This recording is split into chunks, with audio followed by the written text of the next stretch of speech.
Hey everybody, how you doing out there? Welcome to our channel. My name is Mark and this is my friend Pat. And we're here today to talk about real estate and what it is to get into it from the very start, from the very beginning. So my perspective is I'm the new person coming into it from the very beginning of it. I'm just now reading the books to get my California state realtor's license. So I haven't even gotten a license yet. So we're starting from the very beginning here, okay? My friend Pat here is a good friend of mine. He's been in the industry for 30 plus years. He is very highly accomplished in this field and just a great guy to talk to. So I thought, what a great way to have this dialogue put online for other people to learn from who are starting out. Okay, so that's what we're doing here today. So today we're going to start with the Real Estate Principles book. And we're going to go through, hopefully get to chapters 1 through 5 and what I think are the pertinent questions for each chapter. So we're going to start off with that and then we'll see how it goes. All right. So at this point in time, I'd like to introduce you to my friend Pat and let him tell you a little bit about himself. So Pat, there you go. Thank you, Mark. I appreciate it. I appreciate the opportunity to be here. So Mark approached me with this idea a couple weeks ago, and we thought it would be of value to a lot of people. Like Mark mentioned, he's new to the business. I'm not new to the business. My background in real estate, I came into the business when a real estate tycoon offered me a job for 1 year to come to work with her. That effort lasted for 12 years, where I learned a lot about opportunity in the market and how to make effective long-term real estate decisions. When that effort ended around 2000, I moved over to what I refer to as the retail side of real estate of sales, working with the general public. And that experience was very different for me from the prior 12 years. The first 12 years, I was working with a very, very experienced real estate professional or entrepreneur. And now I was working with normal folks to buy and sell houses. So my experience has been very different the last 20 years in comparison to the first 12 years. So that's a little bit about my background in the field. The first 12 years with an experienced real estate investor who indoctrinated me into that side of the market. And now the last 20 years working with normal folks, which Mark is going to be dealing with on buying and selling homes. So I'm really excited to share my knowledge with Mark and with everybody else that's interested in gleaning a little bit of the knowledge on both sides of the market. So I'll let Mark kick it off on questions on chapter 1, and hopefully I can give you a little bit of practical knowledge versus book knowledge. Cool, sounds great. Well, thank you again, Pat, for being here. All right, so we're going to start off today, guys, with chapter number 1, again, like I said, from the Real Estate Principles book here that we're looking at here. There are 3 kind of different questions I have here. So the first thing is about the DRE, or the Department of Real Estate. Who is that, Pat, and what should I know about them as far as at this stage of my career? Right. The DRE, which when I first came into the business, they were referred to as the DRE. Then a few years ago, they changed to the BRE, the Bureau of Real Estate. Now it's my understanding that they're going back to the original name of the Department of Real Estate. They're just the governing body for the real estate professionals that work in the business, okay? And they have various influences throughout the market, and it's a very deep influence. Top down, they have a lot of attorneys on retainer. They're a resource that we can turn to at any time. They issue a lot of market updates to us. But the very quick answer is that they're just the governing body of the real estate community in California. How effective, as far as, when you have a question about something, I mean, is it something that you can get online with someone and talk to someone, or get on the phone and talk to someone like that day of like, I've got this issue, this is what's going on. Can you help me with this? I mean, you know how some governing bodies, it's kind of hard to get access to, information from them. So I'm just wondering how efficient is the Department of Real Estate, Efficiency, I would say so they're the licensing body, right? Once you take the real estate exam, you'll get licensed. You'll get, not only will you be a name, you will also be a number, and that number will be assigned to you for your entire real estate career. Okay. Okay. And so that when you're entering data on the MLS, and you have to put that on your business card and all your marketing materials, your BRE or your DRE number, Okay. that goes on all of your marketing materials. In the real world of real estate, I've not had a lot of dealings with DRE. For example, if someone were to report you for some ethics violation or what they perceive as fraud, they would report you to the Department of Real Estate, and they would potentially sanction you in somehow. Okay. So, but I've not had a lot of dealings with them. I've never been in that position.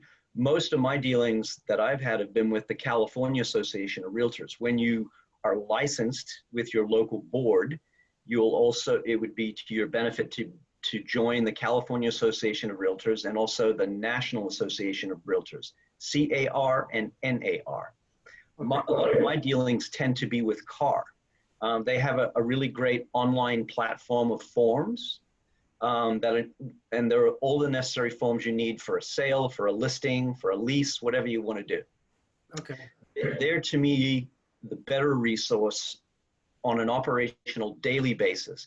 CAR also has a staff of attorneys on board that you can call in if you have any legal question. Of course, as real estate salespeople, our job is to locate properties and work effectively with our clients and market properties. It's not knowing every legal instance of contract law. So we do have a great resource with CAR of these attorneys to answer any questions for us that here's a real life situation that came up. Was this agent ethical? Did they do anything illegal? What's the determination? And also they can explain specific provisions about the contract to us, which is very, very helpful. Again, it's not something you need to have a tremendous amount of knowledge about. You need to have a working knowledge of the contract, but in order of understanding the nuance of it, it would be better to defer to your broker or the California Association of Realtors, which are real estate specific attorneys. Okay. So to go back to the original question about BRE, they're mostly for licensing procedures. When your license is coming up for renewal, they'll contact you saying you need to do these specific courses to get in your amount of hours to stay licensed again. And so you'll be dealing with them for that reason. The local resources seem to be a little more daily efficient, meaning your Board of Realtors or California Association of Realtors. Okay. Sounds good. Well, I'm glad to know that because, you know, as I'm reading through these books, there's so much information. There's so much legalese going on here. Sometimes I'm like, how does someone do this? I mean, even in the first 5 chapters, I was like, wow, there's so much information here. You know, it's nice to know that we have these organizations at our disposal that can help us through these things when things get a little more tricky as far as your understanding. I'm sure as you've been doing this a lot longer or you get more experience, of course, you know kind of the protocol of things that you're going to have to deal with, and you get used to that and you understand that information. But I'm sure there have to be cases where you're dealing with a client and you're getting thrown something you've never dealt with before, right? So these organizations are great to go to, CAR and NAR, like you just described. So cool, good to know that. Thank you. Okay, this second question from that chapter I had was about the MLO, or a mortgage loan originator. So if you could answer maybe what your thoughts are on the MLO. Yeah, MLO, mortgage loan. When you come into real estate, you're gonna see a lot of acronyms. You know, like I just said. Oh my gosh, I can't tell. NAR. Right. Yeah. And once you get into the actual contract, and the residential purchase contract we refer to as the RPA, and then we have different disclosures. Currently, right now during COVID, we have this PEAD disclosure that we have to sign when we're going to show properties. Right. So did you say LMO? No, MLO. So MLO, yes. Loan originator. Mortgage loan, right, exactly. I would not really refer to a lender or a bank as that, even though that's the official term. Basically, it's just basically there are a lot of ways to procure loans in our business. I would say the bulk of real estate agents tend to use brokers like we are, agents, right? They'll use a mortgage lender, a mortgage broker. Now, a mortgage broker has access to a lot of different lenders, whereas if you went down to your local bank, to Wells Fargo or Chase, they may be only lending their own money, which they refer to as portfolio money. So it's basically, the quick of that is it's a lender, somebody that we work with. They're an extremely important vendor in our industry. We work with lenders, we work with title companies, we work with escrow companies, and other agents. So they're one of the important links in the chain of buying a property, someone that's going to give a loan to your buyer that you're working with. Okay, so that brings me to actually brings me to something of curiosity about that. You as an agent, how deep is your contact list for people who are lenders? Is that something that you have a list of people you go to, or is it someone that you have some people that you work with that they've done business well and you have a good working business relationship with? I mean, how does that work out? Do you have, like, again, are there specific people you're always tied to? Does your broker expect you to be with these people? Do you have a list of people you can use? I mean, how does that work? Right, that's a great question. Because I've been in the business a long time, 12 years in the investment world, dealing with mostly contracts, and the last 20 years on the retail side, I have very seasoned people that I work with that have been in the business like me. My lender, for example, I personally do work with a lot of buyers. A lot of real estate agents will come in and they mostly want to focus on listings to control their income. And that's certainly a very proven, successful way. Working with buyers takes a little bit more. I think my personality is driven to buyers because I worked for this investor and we were always searching for things, good deals to make money on and buy, right? So I like the process of working with buyers. I think it's kind of like, it's a hunting type of a situation for me. So I like to go out and grab things and get things for my clients. So I need to have people with the same mindset as me. So my lender is very, very purchase specific. So when I'm working with buyers, he's on the same aligned path as me, knowing that if I'm going to compete to get that deal, he's got to perform really quickly. He has to do his due diligence with the client to make sure my client is ready to buy. So that's not a monetary arrangement. He doesn't pay me to do that, and I don't pay him. It's a professional arrangement that we have. He knows how I work. I know how he works. Okay. The benefit is that I have a long-term relationship with him. I can pick up a phone, I can send an email, and I can get them engaged very quickly because he knows how I work. Okay. Now, there are some brokerages that do have in-house lenders, and they would ultimately want you to run your business through that in-house lender. They basically have a whole suite of services. A lot of real estate offices, they'll have a lending team within that office. They'll have an escrow within that office. They may have a title division within that office. Okay, that's not uncommon. I'm personally, I have been with bigger brokerages. I'm now with a smaller brokerage, another very, very experienced broker like me who came from a development background. So I'm not with a big network of office. I'm with a smaller boutique firm. We don't have a suite of services with us. We just have vendors that we've used for a long time that we have working relationships with. Okay. Okay. Sounds good. Good stuff there. All right. So this next point in this chapter, a real estate recovery fund. Again, I think I kind of understand what this is about. It's a fund that's there in case you kind of get in trouble, like if you're going to get sued, or maybe you've done something, you maybe missed some disclosures to give, or you've written something wrong and it comes back on the contract and it comes back wrong. You know what, that part of it, I guess, I'm sure that something like this is regulatory to weed out people who are not going to be good at this, right? It makes kind of sense that if you're not doing well at the paperwork and how to, I guess all the different operations that are involved in being a real estate agent, then you should be held to some kind of, you should be held accountable to doing things right. So let me ask you a question. In the field, in your experience, how often is this actually, how many, or maybe I'm answering my own question, maybe the people who don't do well just get weeded out, right? Right. Yeah. Well, a real estate contract is the first 12 years of my career, I was with an investor, and it was mostly contracts. I wasn't dealing with people. I was dealing with paper. Okay. And I had these long-term relationships with people that I never saw. And back in those days, we were dealing with faxes and so forth. It wasn't email PDFs and all the rest of it. It was faxes back and forth. And I learned about contracts, and contracts are performance driven. Okay.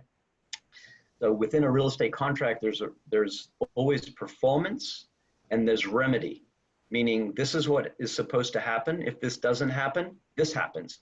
Or once this happens, this is what will then happen next. So it's performance, remedy, performance, remedy. Always think of contracts that way.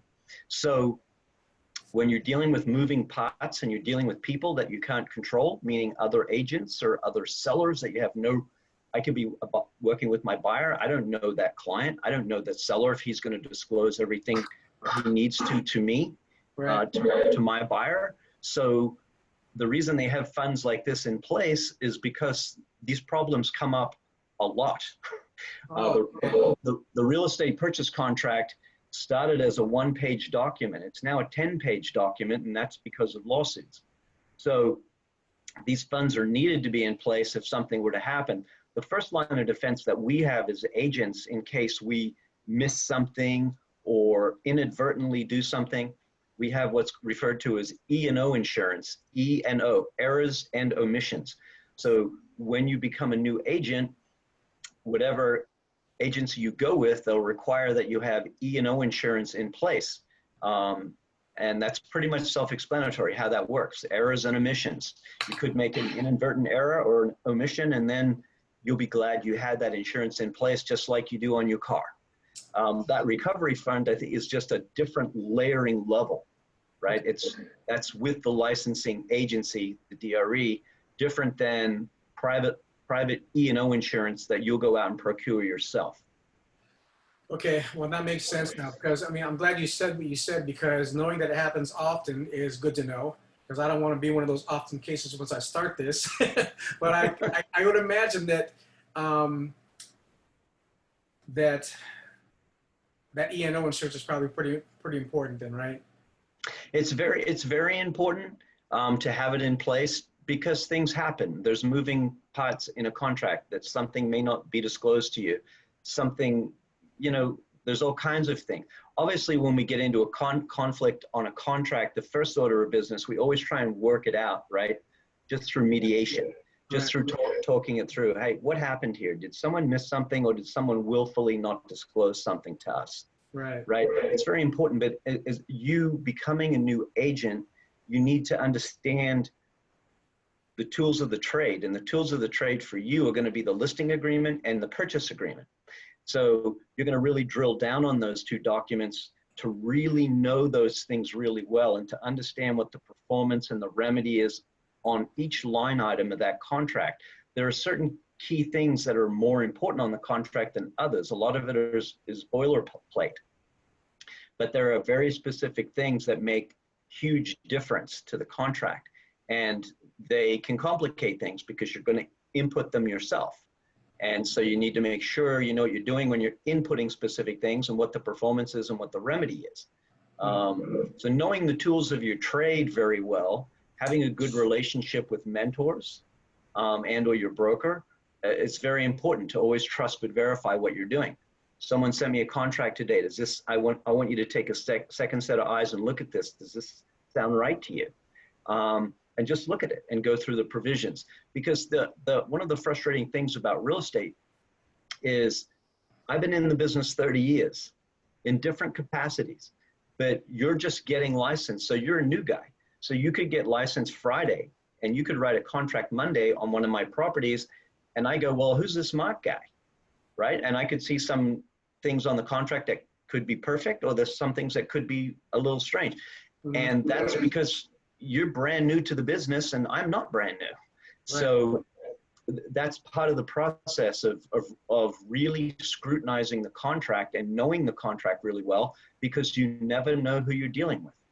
How much of a checks in place for that kind of, you know, person coming in new? Like when you start out new, I mean, you're saying I should be able to go to my brokerage firm and be able to talk to someone there or a mentor and say, hey man, this is my first deal. Can you check this over to make sure everything is done correctly? Because I don't want to have to use my E&O insurance right away. I want to not have to do that. So is that a common like sense of relationship when you're talking with someone who's in your brokerage firm that you would be able to go to like and say, hey, I know this is my first deal. Can you help me out? Would they be more likely to go, yeah, okay, sure. Let me just check it out. Or, you know what I mean? I don't imagine that has to be a very common, occasion, right? Yes, absolutely. Because see, again, like I said, obviously somebody in the business one day and somebody being in the business 30 years, it's not an equal situation. Sure. And real estate offices are the same way. They're not equal. There are some offices that only go after very experienced brokers because they don't want to have to sit around and hold the hand of a new agent. Mm-hmm. And there are some brokerages that, look to bring in a lot of people that might have 100 agents or 150 agents in-house. And typically in those larger shops like that, they'll have senior agents like myself that will have 4 or 5 mentees under me. And I'll oversee those mentees for the first 5 or 6 deals. So maybe I'll get a little percentage of their deal, as well as the broker, because my job is to oversee those agents, look over their contracts, look over everything, and to guide them and say, why did you change the provision in the contract when it says 17 days and you shortened it to 10 days? Are you sure you can perform on that? And so that would be the counsel you would get from a senior agent, and they could explain to you in the real world the difficulties of shortening those contingencies and what would be involved, because again, it's performance and remedy. Something has to happen after 10 days or 17 days, and I'm going to explain to you why it may be prudent for you to keep 17 days in place, or if you're in a competitive environment, to shorten it to 10 days and then go forward on the deal. So it's best to be in a mentee-mentor relationship when you're entering the business, the same way we're doing now. We're talking through the process, right, and we're pointing out certain key things. This isn't more important than that. So I think you'll just have to determine when you do get licensed, okay, now I have this license. Now what do I do with it? Do I go with this company that gives me a higher percentage but less training? Or do I go with this company, that's taking more of the commission, but they're giving me 20 hours of training every week? You have to determine what's going to be the highest and best use for you. What would you recommend? I would recommend that you give up a little bit more and that you get your learning curve way higher, way quicker, because keep in mind, the key component to this is you. You're the key component. Once you get licensed, once you get very squeaky at what you do, procuring clients, listing houses, working with buyers, getting up and going to open house and putting all your effort forward, that's about you. Once you get trained, you can then take your wares anywhere, right? You can go to any brokerage at that point because it's all about you. You're the one that has to get up and go to open house. You're the one that has to show up at appointments on time. You're the one that has to follow up on emails. At that point, the brokers need you more than you need them. But until you get very comfortable and aligned with what you're doing, I think it's to your benefit to maybe give up a little bit more to get seasoned at what you're doing. Get under the wing of somebody that knows exactly what they're doing. It may not work 100% to you, but you're going to be in the pool swimming with somebody that can race fast, and you need to be able to keep up. So it's probably, in my opinion, it would be better to do that. As I look back, I came into the retail side of real estate of sales with a lot of experience that wasn't equally applied the same way. I had a very specific set of tools, and when I brought it over to this side of the market, it didn't align the right way. So I found myself having huge amounts of success, 3, 4, 5, 6, 7 deals all at once, and then scrambling for deals and knowing what to do to try and balance all of that. It's a very interesting act. So I think it probably would be best to form a strong mentor-mentee relationship until you get very, very comfortable with 6 deals, 7 deals, whatever you think it is, where you feel very proficient. And then you can negotiate for a higher split, or you can take your skills and go somewhere else. Okay, that makes good sense. Actually, yeah, I totally agree with that point. I think it's better to be well educated and suffer a little bit on the monetary, percentage end of it than to kind of like try to make your way at it and get more money. Because if you don't know what you're doing, obviously there's plenty of mistakes to be made if you don't know what's going on. Mm-hmm. All right, cool. So let's go ahead and go on to chapter number 2. Chapter number 2, duties of the agent. So, duties of the broker. So what are the duties of the broker? Oh, wait, let me backtrack for a second. You said something about listing agreement, and there was another agreement you talked about, the 2 things you should know. Well, yeah, so the listing agreement is not as crucial. It is crucial. I don't want to diminish one versus the other, right. But the purchase agreement, it's called the RPA, Residential Purchase Agreement. That's what you'll use on residential deals, 1 to 4 units. Okay. And that's the contract that you'll want to read nightly, daily, once you get licensed.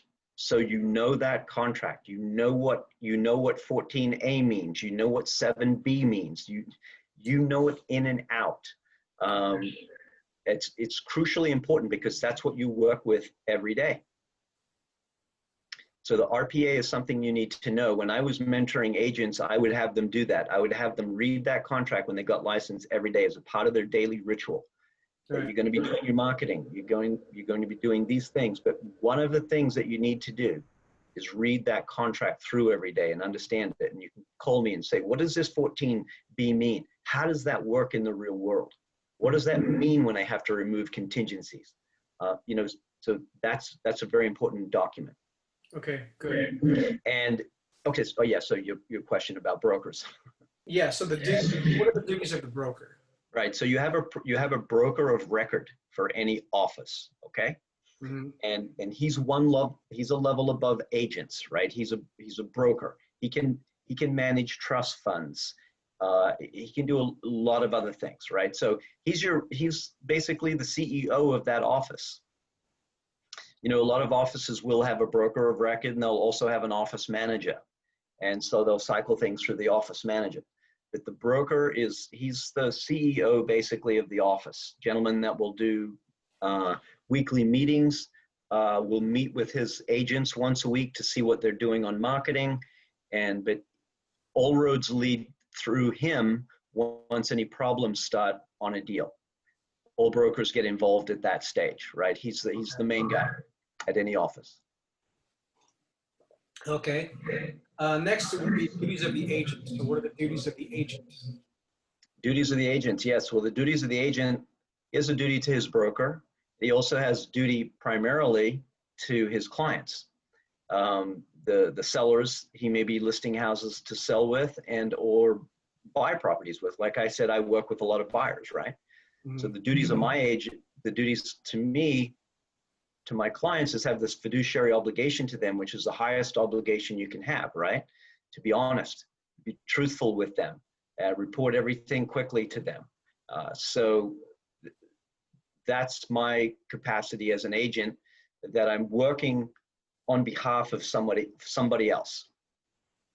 Okay. Okay. Next, what is the principal? The principal would be that person I just talked about, that buyer or that seller. My client. The principal is the buyer or the seller, the client in this case.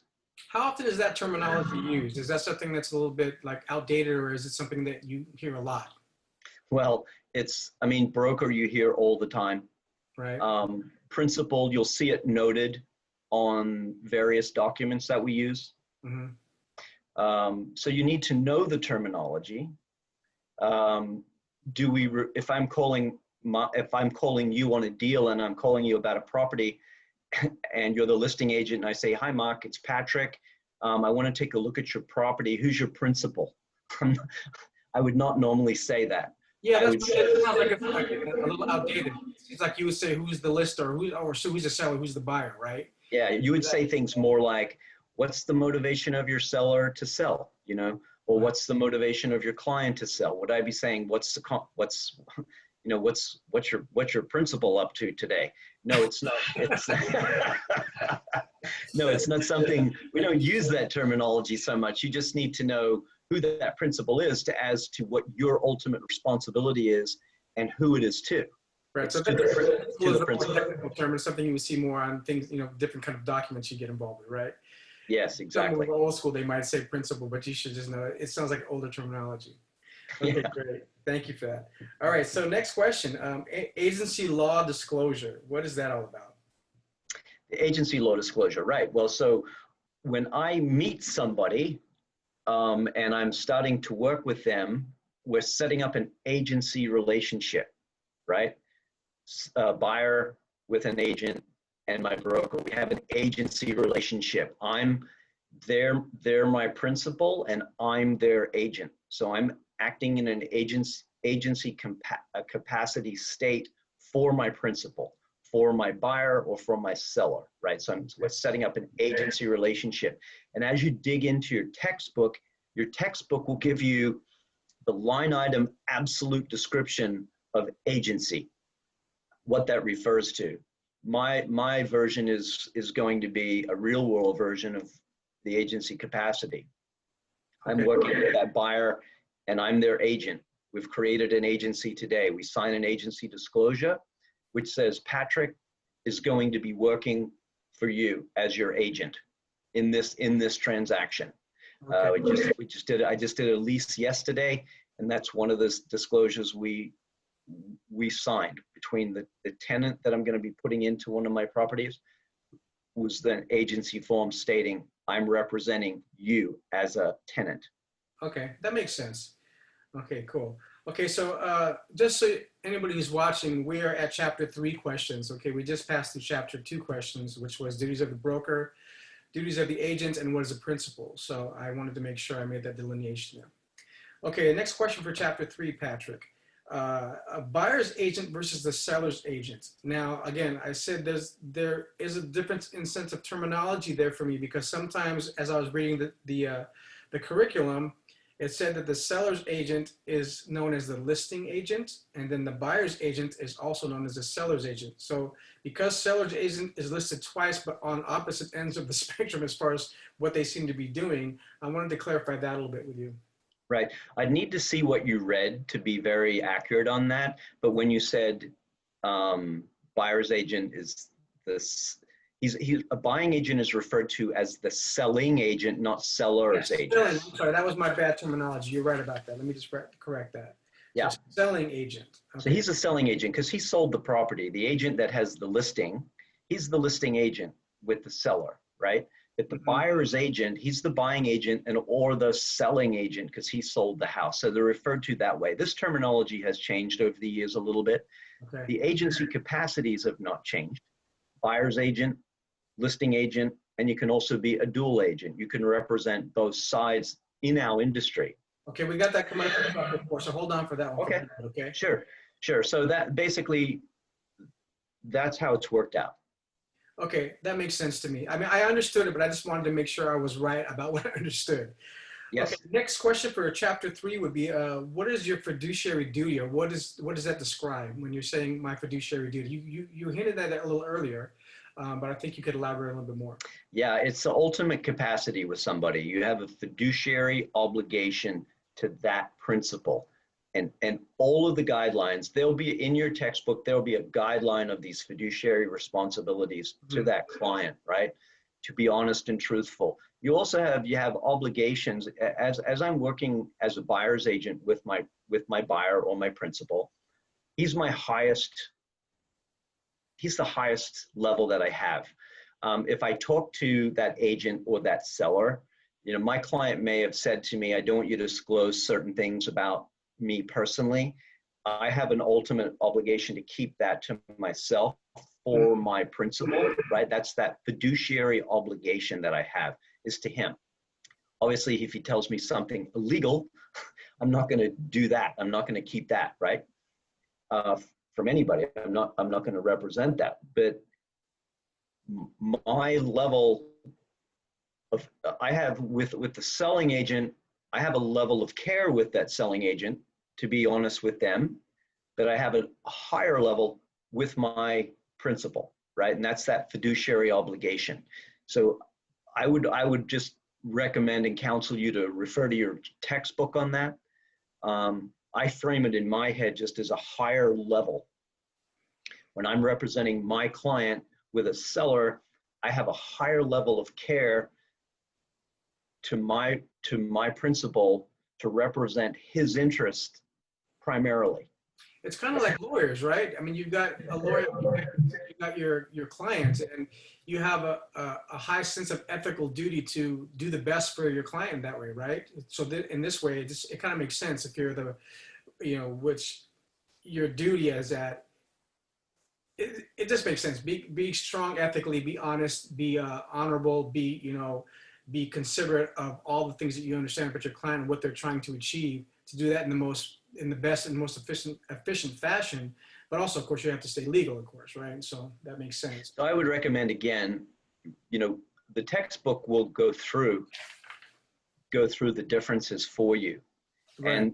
And these are, they're important for you to know for testing procedures.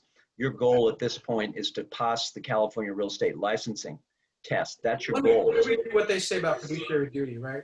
They say fiduciary duty, that duty owed by an agent to act in the highest good faith toward the principal and not to obtain any advantage over the principal by the slightest misrepresentation, concealment, duress, or undue influence. Right. So if an agent says, this is how this works in a real world. So if an agent if we go to look at a property and we're looking at it and everything looks fine, and then the agent says something to me, hey, Patrick, did you hear that we found Jimmy Hoffa's body in the back closet last week? And I don't tell my guy that, right? I'm not acting in that fiduciary capacity. Right. I'm concealing something from him, and that's not my job. My job is to protect him in the highest possible way. My job is to protect him. I'm working for him. If that agent tells me something, I have an obligation to tell my client what he told me. Right. He needs to know the good, the bad, and the ugly and make an informed decision with all of the material things that are out there. It's just fun. A lot of this information reminds me of things when you're reading textbooks, and these are all considerate of the fact, or coming from the perspective that everybody is an ethical person and they're going to do right by this. But I'm sure, like in any business, there's all kinds of different people trying to maneuver the lines to their advantage as best they can, right? So, I mean, of course, I would imagine in this industry, you want to align yourself with people who are ethical and dealing honestly and all this kind of stuff. But I'm sure there have to be a certain percentage of people out there in this industry trying to, work the lines more to their advantage, maybe from not as pure sense of honesty and ethics, I would say. So makes sense that this is something that should be in place and everybody should be mindful of this first things. Like that's why I imagine that's probably why it's listed in the book in the beginning, that you really should get this part straight in your head, so we can all deal fairly with each other. Yes. Okay, chapter 4 questions. The next one says conflict of interest. What is your take on conflict of interest? Yeah, well, I can't, again, my job is to represent somebody in an agency capacity. Like I'm not buying that house. It's not my money. I'm representing their money and their interest, right? I get paid only if deals happen. Either I sell a house or buy a house or lease a property. I only get paid that way. Mm-hmm. But it's not about my interest, right?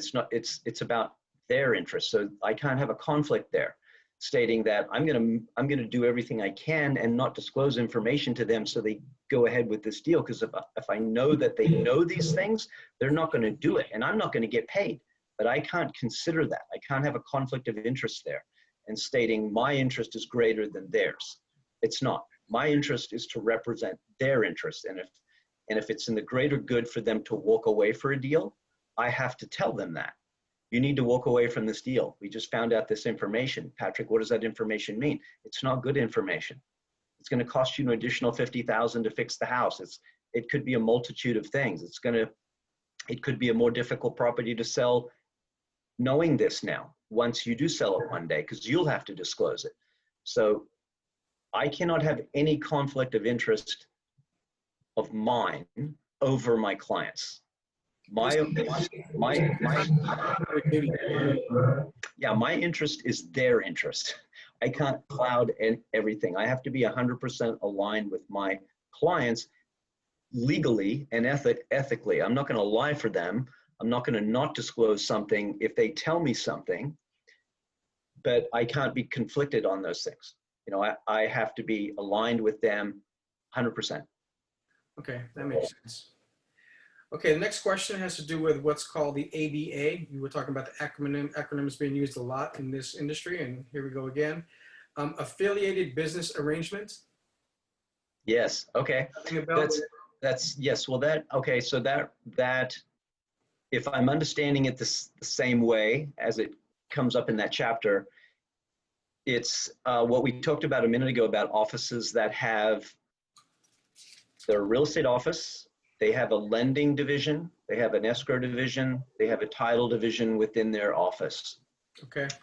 So in order for that agent to say to their principal, I want you to use this lender, they have to let them know that that lender is also associated with me. Okay. My office. I have to disclose to you that we have a business agreement, you know, with this company, right? Our company not only gets paid commission on this, but if you use that lender within our office, you know, our company also gets money on that also. Okay, that makes sense. Well, let me ask you a question, because this brought this to mind when you were just describing what you said there. Do agents recommend different lenders? Is it something where you could say, okay, well, I work with this lender. This is a great guy I know. He works this way. Check him out, talk to him, and see if he fits your situation. Does that happen? All the time. Oh, okay, okay. So you can develop a team of your own behind yourself, right? As an agent, of different people that you work with, as far as, like you said, the different kinds of, I guess, different kind of parts of the deal that have to be taken care of, like lending and then title management and so on and so forth. Do you have a team of people that work like that? Or I guess, I think what I understand it to be is that in a brokerage firm, what you said, sometimes they have those different components in house.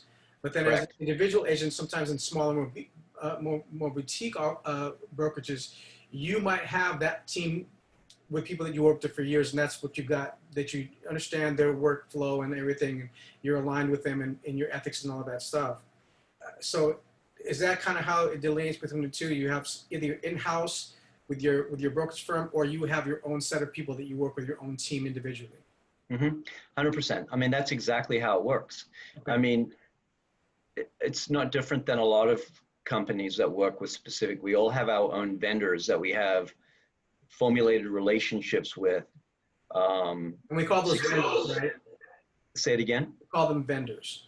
Vendors. I call with all of my outside service type people, like lenders or escrow, maintenance people, title people. I just say vendors. They're Okay. vendors I work with, or partners, right? Business partner vendors. In my situation, again, because I've been in the business a long time, I just have seasoned relationships that I've worked with purchase lenders on multiple deals. Again, they don't pay me and I don't pay them. We just have this business relationship of working together, and they're successful. I know how they work, and they know how I work. They know my expectations. I know their expectations. And so, but we recommend different vendors all the time.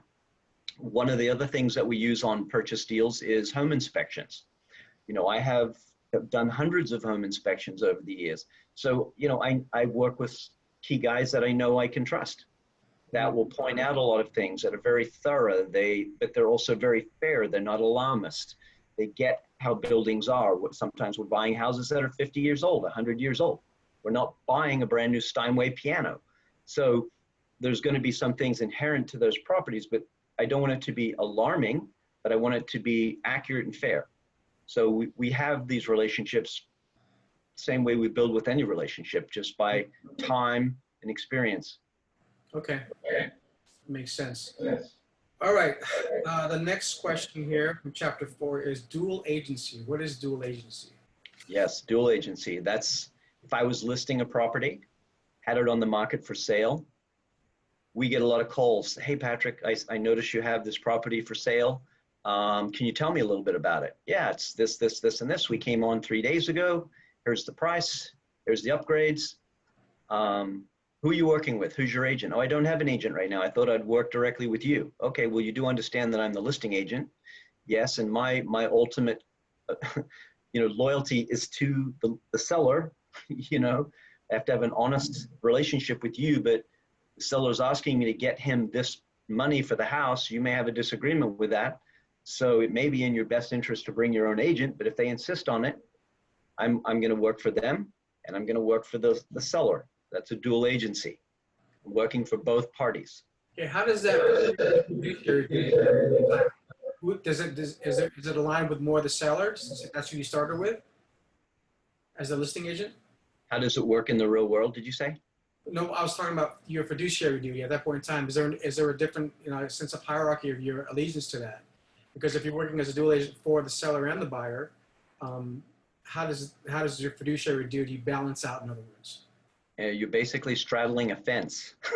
Ah, that hurts sometimes. Yes. Well, there's boxes that you check on the agency disclosure form about who you're representing. And it says all the legalese right on the form. Here's the responsibility of a buyer's agent. Here's the responsibility of a seller's agent. Here's the responsibility of a dual agent. I mean, it's very different. I mean, attorneys cannot represent the same client. Right. It's very interesting in the real estate community that real estate salespeople can't. I mean, whenever I go to a listing, again, like I mentioned in the beginning, a lot of people that come into real estate really focus highly on listings. They want to get listings and dominate a market that way, right? A lot of the most successful agents in the business do that. And so I'm always thinking, their interest is that seller. They don't care about the buyers. They're looking to take care of the seller.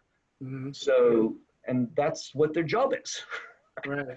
If they told the seller, I can get you $1 million for this house, I can get you 5 million for the house, whatever the number is. So now a buyer comes and says, well, I think you're crazy on that $1 million number. I want to give him 700,000. And then as the listing agent, you just told the selling agent you could get him $1 million. And now where are you? Yeah. How hard is that role to take on? That sounds pretty tough. Difficult. And like I said, you're straddling a fence. It's a difficult job to do. If in a dual agency situation, you have to have 100% alignment to make it work the best, right? I mean, seller wants $1 million, the buyer sees the virtue of $1 million, but what if you're in a conflict? How do you work that out? I mean, you're basically passing information between two parties. Well, good thing you got your E&O at the time, right? Because you never know what's going to happen. That sounds good. So let me ask you a question. How much experience do you have as a dual agent? Is that something that's fairly common?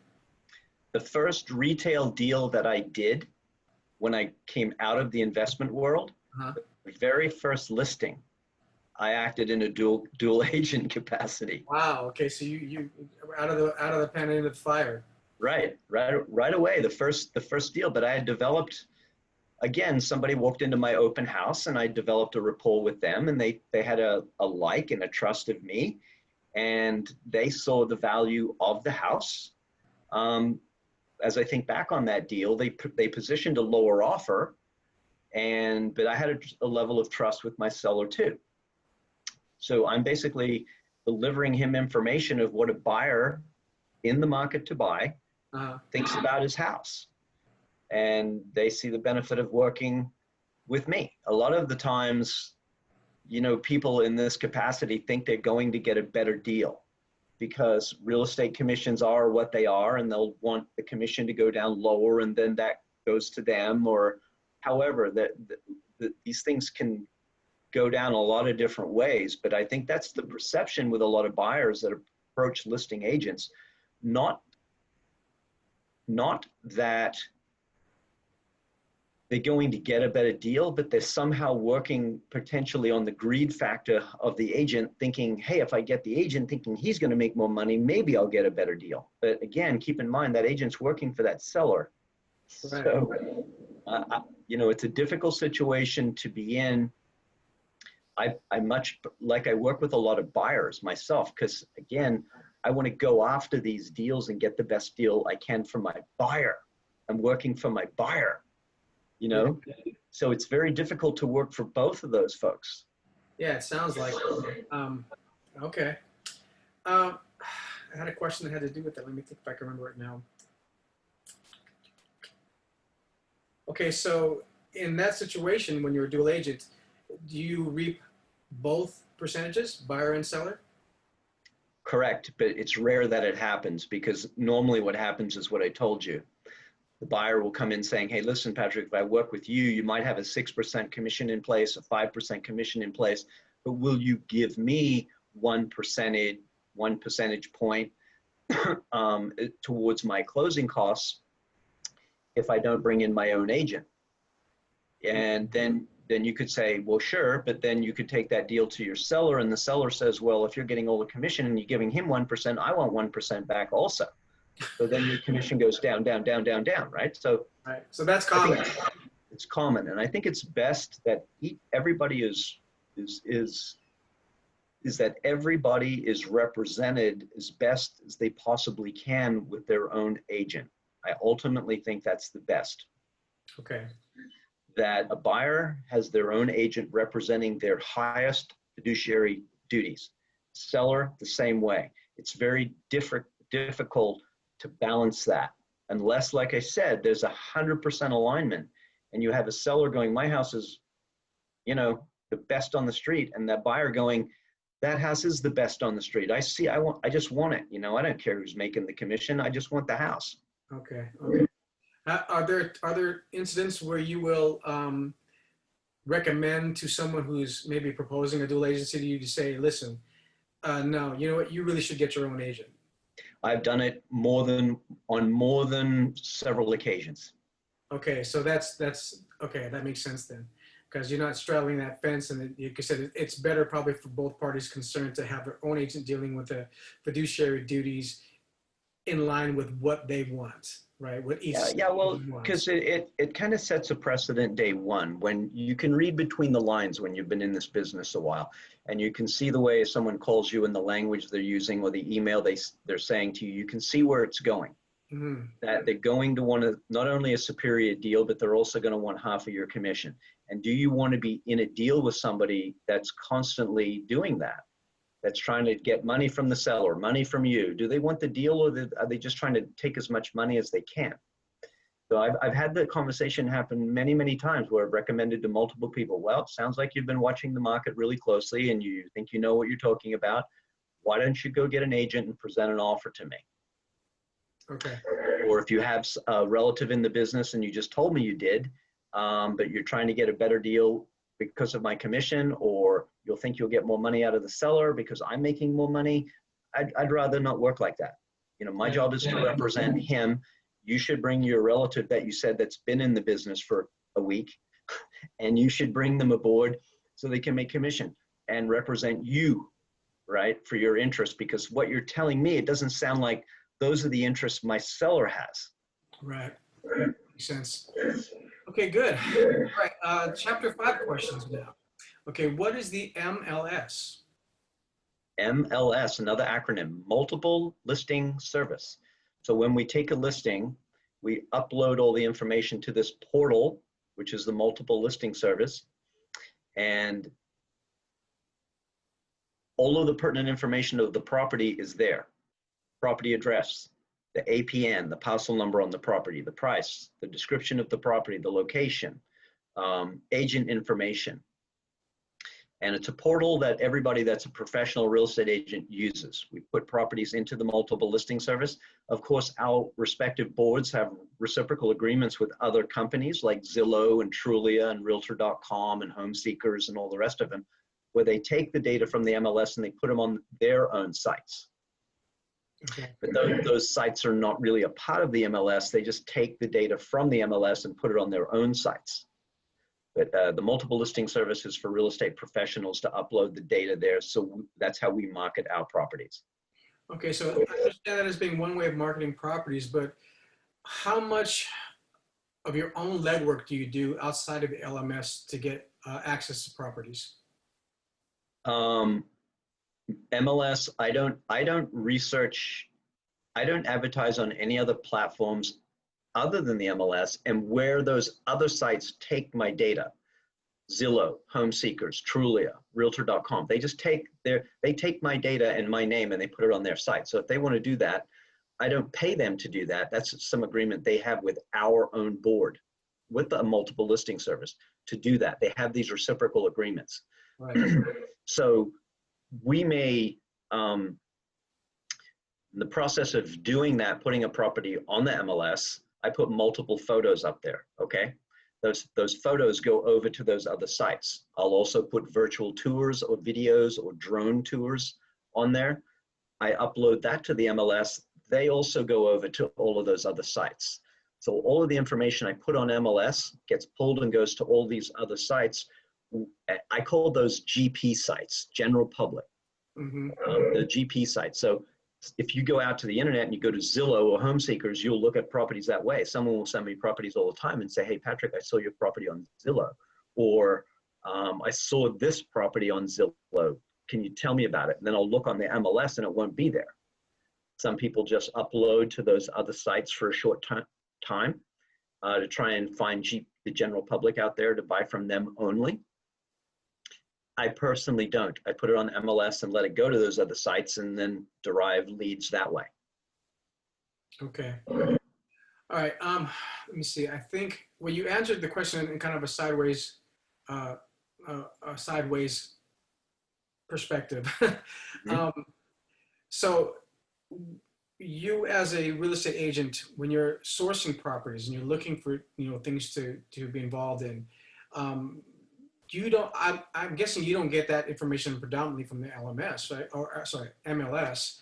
You have to do your own legwork and go out and find things, right? And I'm sure you have a network of people that probably tell you about certain things and stuff like that too, right? Mostly no. I do have people that will tell me, hey, Patrick, I saw your sign. I'm not, look, I'll give you an example. I had a parcel of land in a beach community on the market a couple of years ago. The price was, in my opinion, overpriced. One of the owners that was surrounding that property called me and said, I don't think you'll ever get that price, but I'd be interested in selling my lot. If you get somebody that's not willing to step up to that price, this is the price that I would take for my lot. I said, okay.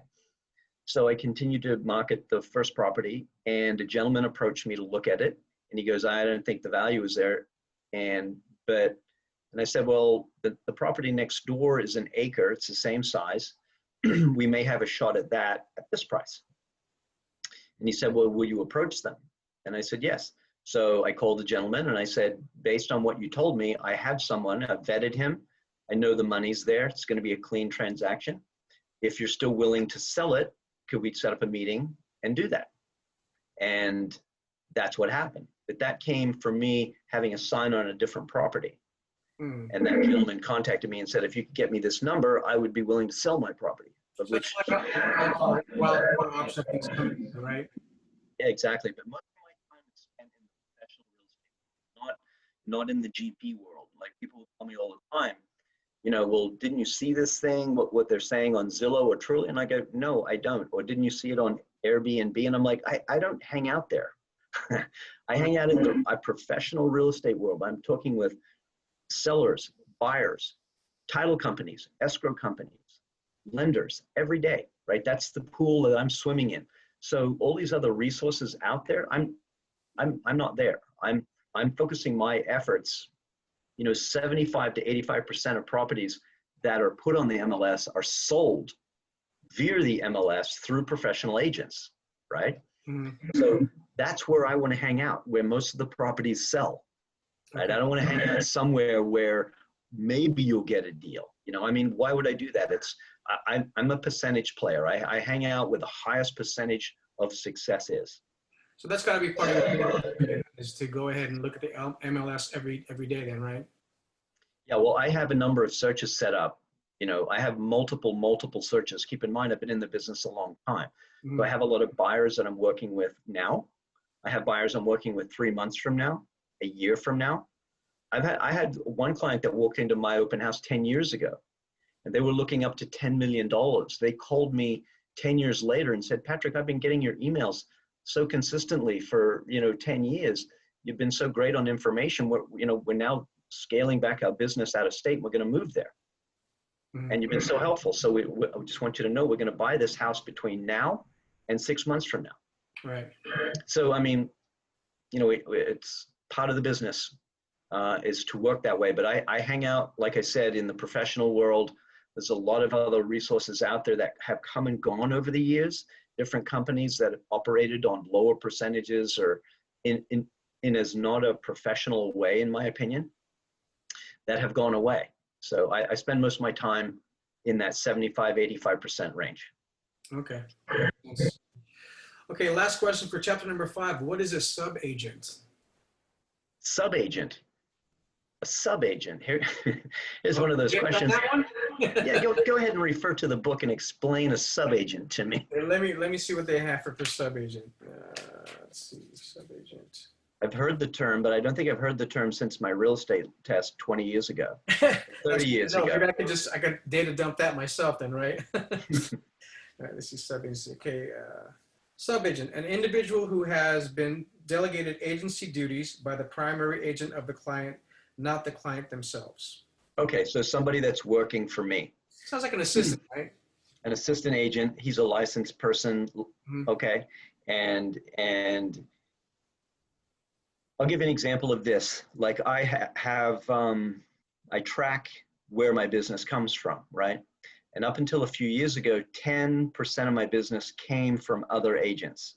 An agent would call me and say, Patrick, I can't handle this person anymore. I think you would work with them better. They're more aligned with your real estate background and I think your personality. Would you just pay me 1% or X number of dollars if I give you my client? That's kind of a sub-agent situation. They were working with them, but now I'm going to work with them as a sub-agent. I'm going to become the primary agent, right, in that capacity. But I think as a sub-agent, as you're referring to it, as someone, if I'm working with somebody in my office and is as an assistant agent, licensed also, he may take them out to show them a property that day, that I may end up writing the contract and taking them out 5 other times. I'm the primary, that's the sub-agent. He helped them one day. Okay, that makes sense. All right, good. Well, that's all the things I had up for the first 5 chapters, man. Thank you so much, Pat. You're welcome. Great stuff. So anyways, those of you out here who are watching, please like and subscribe. Go ahead and make your comments. If you have any questions, leave them there and we'll do our best to get back to you about them. Hopefully we'll do this again next week and we'll get on to the next 5 chapters and continue this on until I get my license and then I'm as good as Pat is at this. So hopefully that's exactly right. The student can be, the student can, be as good as the master, hopefully one of these days. Well, let me just, I think that's like a really good way. That's really good. I just want to read something to you real quickly. Yeah, go ahead. It's something that I have and adhere to. It's a very famous philosopher a long time ago, Friedrich Nietzsche, said, one repays a teacher badly if one remains only a pupil. I love that. I kind of said that in my own, my own Filipino Mark way. You did, and that's my job. It's my job. If I have specific knowledge, I feel like my job is to represent my clients, but it's also my job to pass along things in the real world because I can't possibly pass along everything to just this small amount of people. So it's best if we pass out real stories to everybody that could maybe glean a little bit of truth or a little bit of knowledge that would uplift and help them because, I don't serve anything if I stay a pupil the rest of my life or you. It's our job to get beyond that, right? I expect you to be better than me. And I love that. I love that your ethics. And I think that's where we're in line with why we're doing this in the first place, is to help pass on information, not for our own edification, but for anyone who wants to, reach out and go to YouTube and find something where they can get, another perspective that hopefully can help them to do, to better achieve their goals, right? To do better in their Perfect. lives, right? So Yep, that's it's a great plan. It's a great plan. So I appreciate the opportunity to do it with you, Mark. Yeah, thank you, Pat. I appreciate it very much. So I guess I'll see you next week. See you next week. We'll log All right. off for now. Have a Yeah, successful week, sir. you as well, sir. Take care. Take care.